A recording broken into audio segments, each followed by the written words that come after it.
সহিহ বুখারী হাদিস নং 2। বর্ণনাকারী আয়েশা রাদিয়াল্লাহু আনহা।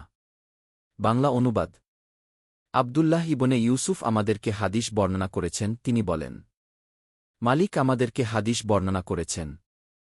হিশাম ইবনে উরওয়া তার পিতা উরওয়া আয়েশা রাত থেকে।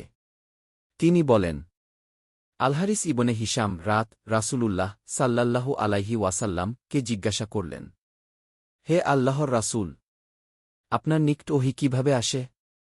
রাসূলুল্লাহ বললেন, কখনো এটি ঘণ্টার ধ্বনির মতো আসে এবং এটি আমার উপর সবচেয়ে কঠিন হয়। যখন এটি শেষ হয়ে যায় তখন আমি যা বলা হয়েছে তা মনে রাখি। আবার কখনো কখনো ফেরেশতা মানুষের রূপে আমার নিকট আসেন এবং তিনি আমার সাথে কথা বলেন, তখন আমি তার কথা বুঝে নিই। আয়েশা রাত বলেন, আমি রাসূলুল্লাহ কে খুব ঠান্ডা একদিন ওহী গ্রহণ করতে দেখেছি। ওহী শেষ হওয়ার পরও তার কপাল থেকে ঘাম ঝরছিল।